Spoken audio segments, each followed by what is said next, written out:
My fellow Americans, I'm speaking to you tonight from behind the resolute desk in the Oval Office. In this sacred space, I'm surrounded by portraits of extraordinary American presidents.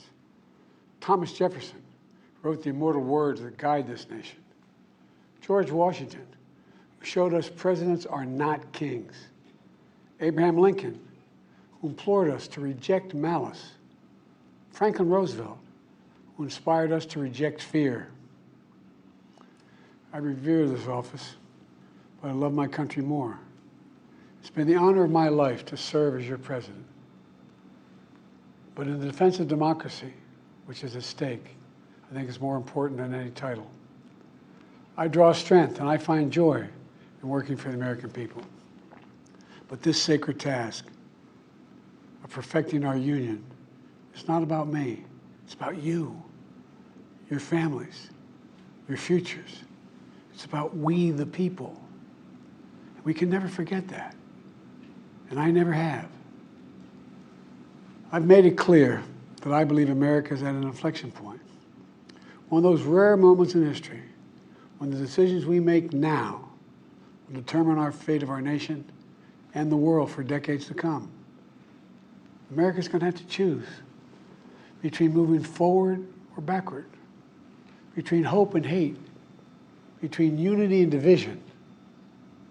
We have to decide, do we still believe in honesty, decency, respect, freedom, justice, and democracy? In this moment, we can see those we disagree with not as enemies, but as fellow Americans. Can we do that? Does character in public life still matter? I believe I know the answer to these questions because I know you, the American people. And I know this, we are a great nation because we are good people. When you elected me to this office, I promised to always level with you, to tell you the truth.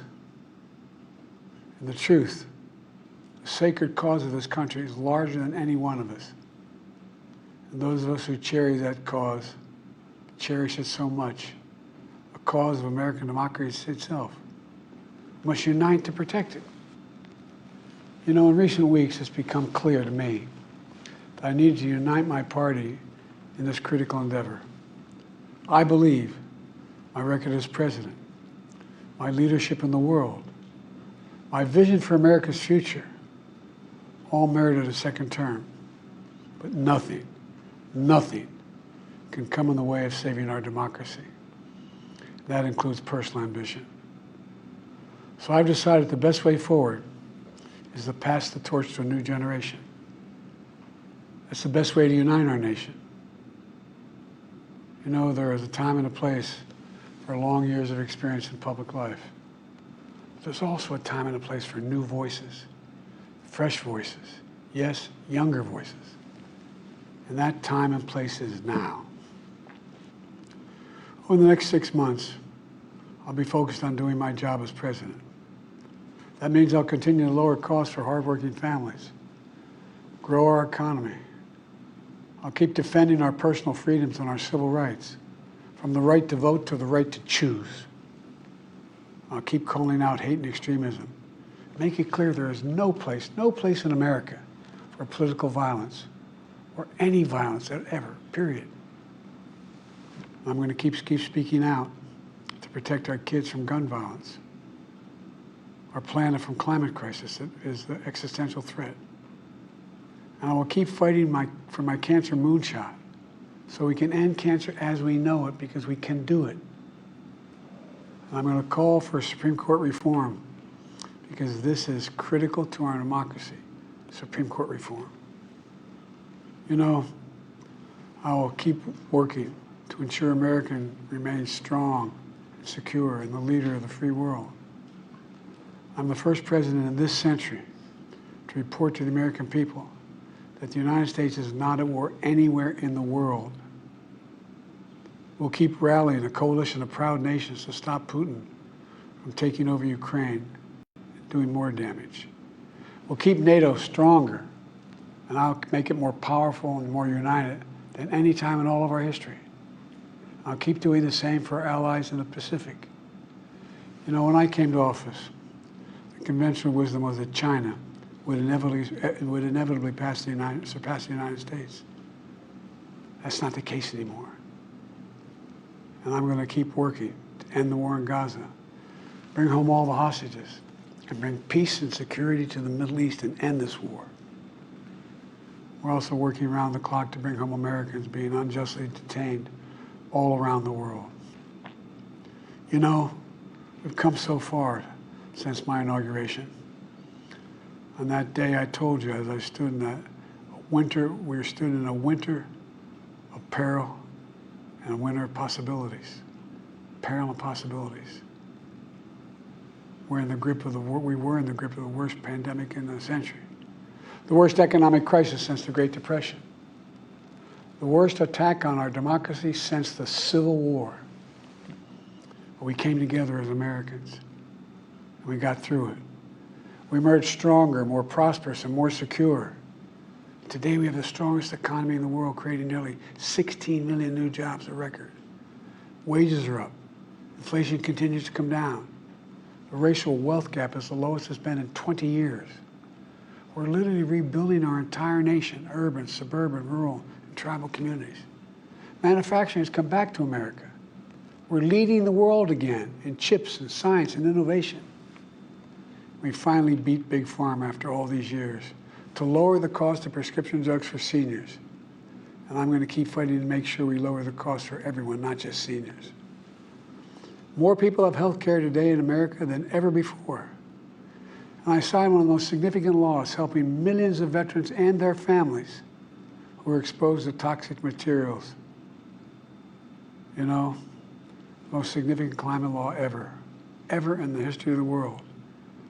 The first major gun safety law in 30 years.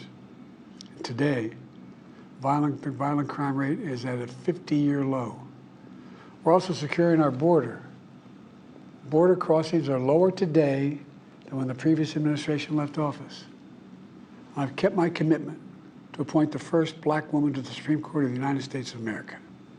I also kept my commitment to have an administration that looks like America and be a president for all Americans. That's what I've done. I ran for president 4 years ago because I believed and still do that the soul of America was at stake. The very nature of who we are was at stake. And that's still the case. America's an idea. An idea stronger than any army, bigger than any ocean, more powerful than any dictator or tyrant. It's the most powerful idea in the history of the world. That idea is that we hold these truths to be self-evident. We're all created equal, endowed by our Creator with certain inalienable rights: life, liberty, pursuit of happiness. We've never fully lived up to it, to this sacred idea, but we've never walked away from it either. And I do not believe the American people will walk away from it now. In just a few months, the American people will choose the course of America's future. I made my choice. I've made my views known. I would like to thank our great Vice President Kamala Harris. She's experienced, she's tough, she's capable. She's been an incredible partner to me and a leader for our country. Now the choice is up to you, the American people. When you make that choice, remember the words of Benjamin Franklin hanging on my wall here in the Oval Office, alongside the busts of Dr. King and Rosa Parks and Cesar Chavez. When Ben Franklin was asked, as he emerged from the convention going on, whether the founders have given America a monarchy or republic, Franklin's response was, a republic, if you can keep it. A republic, if you can keep it. Whether we keep our republic is now in your hands. My fellow Americans, it's been the privilege of my life to serve this nation for over 50 years. Nowhere else on earth could a kid with a stutter from modest beginnings in Scranton, Pennsylvania, and Claymont, Delaware, one day sit behind the resolute desk in the Oval Office as President of the United States. But here I am. That's what's so special about America. We're a nation of promise and possibilities, of dreamers and doers, of ordinary Americans doing extraordinary things. I've given my heart and my soul to our nation, like so many others. I've been blessed a million times in return with the love and support of the American people. I hope you have some idea how grateful I am to all of you. The great thing about America is here, kings and dictators do not rule, the people do. History is in your hands. The power is in your hands. The idea of America lies in your hands. You just have to keep faith, keep the faith, and remember who we are. We're the United States of America, and there's simply nothing beyond our capacity when we do it together. So let's act together, preserve our democracy. God bless you all, and may God protect our troops. Thank you.